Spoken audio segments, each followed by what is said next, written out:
Hare Krishna, Radhe Radhe. Welcome to religion of সনাতন channel. এই চ্যানেলে যদি আপনি নতুন হয়ে থাকেন তো অবশ্যই সাবস্ক্রাইব করবেন। আজকে আমরা আলোচনা করব যে শ্রীকৃষ্ণ, রাধারানী, গৌরাঙ্গ মহাপ্রভু, জগন্নাথ, বলদেব, সুভদ্রা মহারানী এবং তুলসী মহারানীর প্রণাম মন্ত্র। আমরা অনেকেই দেবী দুর্গার প্রণাম মন্ত্র জানলেও, পরমেশ্বর ভগবান শ্রীকৃষ্ণের প্রণাম মন্ত্র জানলেও জগন্নাথ, বলদেব, সুভদ্রা মহারানীর প্রণাম মন্ত্র জানি না। গৌরাঙ্গ মহাপ্রভু অর্থাৎ কলিযুগের যুগ অবতার যে গৌরাঙ্গ মহাপ্রভু রয়েছে তার প্রণাম মন্ত্র জানি না। এবং প্রত্যহ যে তুলসী আরতি করতে হয়, তুলসীকে যেভাবে প্রণাম করতে হয় সেই প্রণাম মন্ত্র জানি না। তো যারা জানি তারা অবশ্যই ভালো, যারা জানি না অবশ্যই জেনে নেব। তো আজকে আমি এই 5টি মন্ত্র নিয়ে আলোচনা করব। তো প্রথমেই আসি শ্রীকৃষ্ণের প্রণাম মন্ত্র। এটা সবাই জানি হয়তোবা, তারপরে বলতেছি শ্রীকৃষ্ণের প্রণাম মন্ত্র। হে কৃষ্ণ করুণা সিন্ধু দীনবন্ধু জগৎপথে গোপেশ গোপিকাকান্ত রাধাকান্ত নমস্তুতে। রাধারানীর প্রণাম মন্ত্র। তপ্ত কাঞ্চন গৌরাঙ্গী রাধে বৃন্দাবনেশ্বরী বৃষভানু সুতে দেবী প্রণমামি হরিপ্রিয়ে।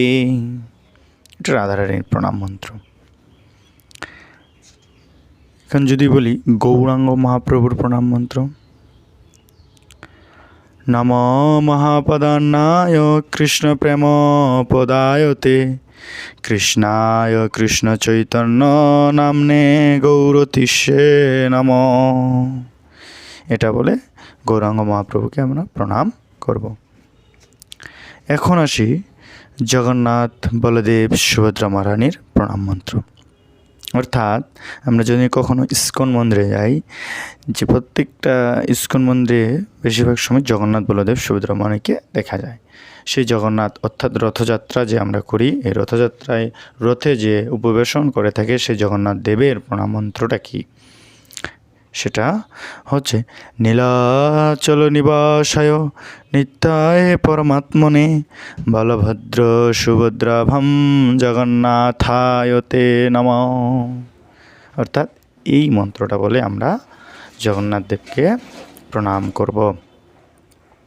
তারপরে আসি তুলসী মহারানী, অর্থাৎ তুলসী মহারানীর প্রণাম মন্ত্র। তো সন্ধ্যার সময় যে আমরা তুলসী আরতি করি, সেই তুলসী দেবীকে যে প্রণাম করব, কোন মন্ত্র দিয়ে প্রণাম করব সেই মন্ত্রটা আমরা জানব।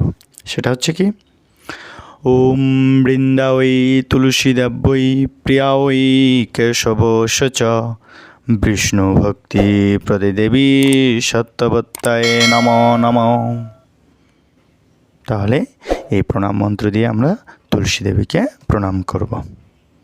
হরি বল, রাধে রাধে।